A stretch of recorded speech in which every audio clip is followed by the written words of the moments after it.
Okay, so it's July 11th or 12th, and just going to do an update on the garden. Um, so it's been getting hot, and this is the back door garden and our little Irish moss that I've been trying for the last couple years to get Irish moss and ferns to grow around the edge of this, and they're doing pretty well.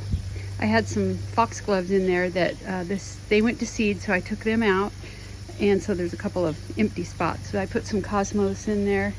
Over here is where my primroses live in pots, and they're alive and spreading in their pots, which is great. The red currant bush has lots of currants on it. I'm just going to leave them on there and let the birds eat them this year.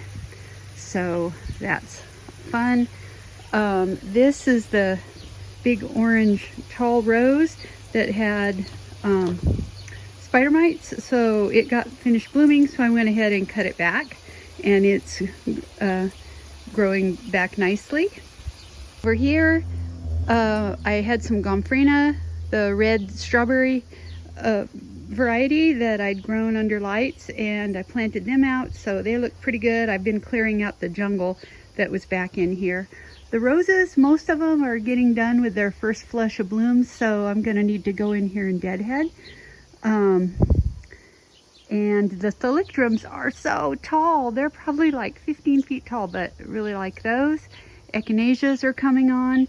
Our Lodi apples were ripe and picked them, but they had worms in them, so I got rid of them. I didn't want to deal with it.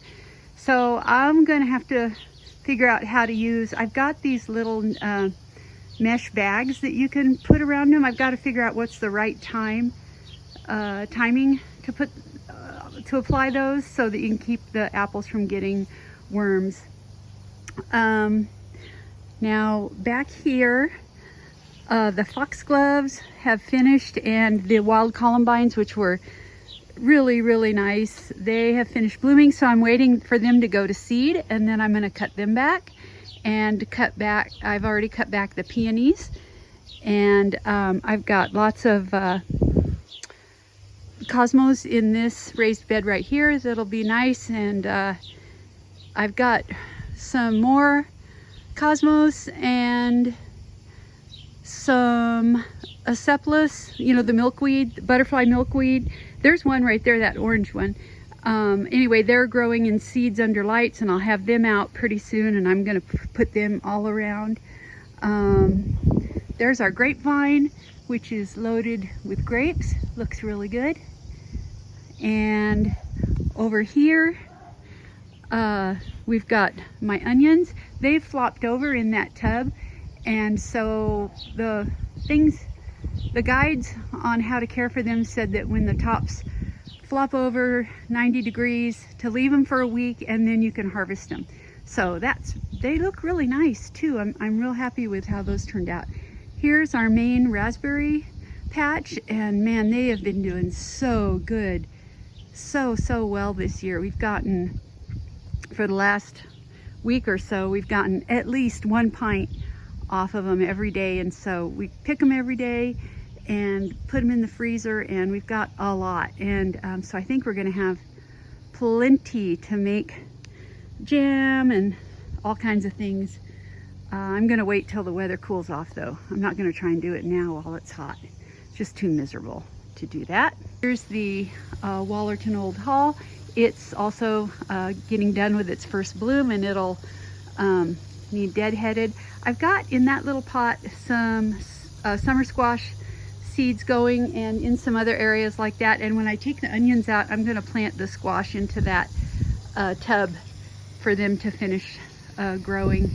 The sweet peas everywhere are starting to go to seed, and so you can see there, I'll just go ahead and let them sit, and then in the fall when they ripen, or even sometimes I let them wait until spring and they're all dried up, and early spring, late winter, and plant them out, and they grow just fine.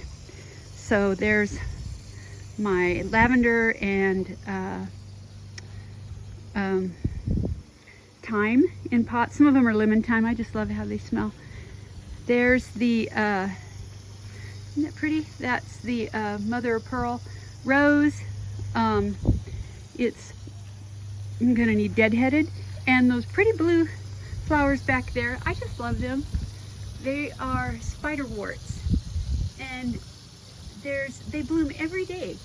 There's a whole bunch of buds on them, and every day they're kind of like daylilies. One will bloom, and then that day it dies, and then new ones pop out every single day. I think they're really cool. Here's some more things. I've got some ferns that are shaded by those sweet peas right now, and then the calla lilies, which I love calla lilies. They're starting to bloom. Just love calla lilies. They don't overwinter here. You have to, well, I mean, I suppose you could somehow dig them up and put them in the garage or something, but they die in the pots every year. So every year I buy some more and put them in there, and they like lots of water, so I put them in these glazed pots and give them plenty of water. Tomatoes, I don't know what happened. They're kind of stunted. I started them under lights and they did great, and they've just never really grown tall, although they have blooms on them, so I don't know what's going to happen. Roses here, again, they're going to need deadheaded. Here's my potatoes. I've got 5 bags with potatoes, and they're doing really good. So we'll have potatoes and onions that we grew ourselves. And these hardy geraniums everywhere, they get so big and rangy. When they're done blooming, I'm going to dig them out. There'll be plenty of new ones perpetuating always, I think. The daisies they're like 5 feet tall. The daisies are coming on. This is their time to shine. And this little apple tree is the Granny Smith, and it's got lots of apples. They might not be as wormy as the Lodi's were, so we might get something good there. That's pot right there has the little climbing red roses in it, and they're really happy in that pot.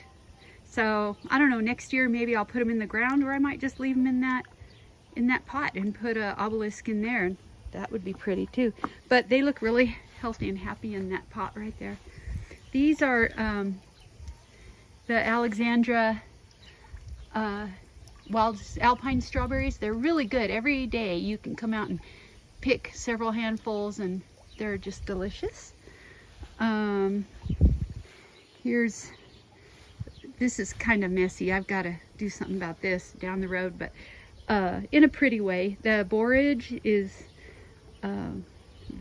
thick, and of course the bees love it, which is great. And but I've got to thin some of it out because it's blocking the sun to this Georgia peach rose. And then the delphiniums are starting to bloom. And then again, look at these daisies. They're crazy. I'm gonna have to do something about it. They're hogging the whole area. After they get done blooming, I'm gonna cut them down to the ground because they hog everything, but they're really pretty. This is my little shrubbery bed that I put in this year, so they're just getting started. I put some cosmos in there too, so they can get going. This is the time of hollyhocks coming on. This one is probably almost 20 feet high. It's taller than the house, so maybe 15 feet. It's crazy. I planted them the first couple years we moved in here. I planted them from seeds, and they have self-seeded every year. They would take over if you let them. But aren't they pretty? They're so beautiful, and the hummingbirds love them. So I always let some go, just grow on. Here's some more of these guys. One fun thing, this scabious, it's called Fata Morgana, really big, pretty. I think they look like a wedding dress thing. Those white flowers, they're so nice. So they're doing good. The sweet peas over here are still blooming pretty good. They're starting to go to seed. And so the colors of these are just amazing. I forget which ones they are. I think the seeds came from a place called Renee's Garden. But maybe these hollyhocks. I love that color. Yeah. And then there's some more of those wild sweet colored sweet peas. And then I have tons of calendula. I've had to thin them out too because they would take over everything. But they're really nice. They're pretty. And this is the hot cocoa rose. I adore that. Look at that color. That is great. Love it. Way too much geranium and grass in here. Got to clean that out. Way too much grass over here. And again, the calendulas just kind of choke out stuff, but these are other things are early spring bloomers, so I guess it really doesn't matter. More roses that have to be deadheaded. The candelabra primrose, they've bloomed. I have to give them tons of water too. I have to really soak them at least once a week, and then they're happy. If I didn't, like look, that one, when it gets warm too, they want to wilt. See, it looks a little wilty in the sun. But they are naturally a bog plant, so you really have to water them good. That right back there is a Japanese anemone, and I put it in last year, and it's great. It's got buds on it. It wants to start blooming. I've got a couple of more around the yard, so that I put in. So we'll see how they all do. Another rose. Some more candelabra primrose. Again, I'm going to probably water them today. Back there, that other green thing is a toad lily. We'll see how they do. I wasn't impressed. I have a couple. I put in like 3 last year to see what would happen, and again, not crazy about it, but we'll see. Yeah. And oh, look at this.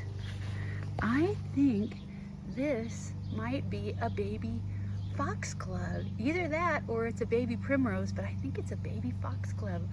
I am stoked because that's what I wanted. I wanted the foxgloves to start spreading around wild all over the garden. Oh, that's awesome. And here's the good old hellebore bed. And I've got my chicken art in here just to kind of liven it up because it gets, it's, you know, it doesn't have any big interest in the summer. So anyway, that's where the garden's at. There's Frank. Hi, Frank. Where's Marie? Oh, she went in the house. Oh no, she's right there. She's sleeping. There's Ma. Marmy. Hi, Marmy. Frank, don't bug her. Mommy. Hi. Hi, girl. Hi, girl. What's up? I see your tail. Anyway, that's where the garden's at. Thanks. Talk to you later.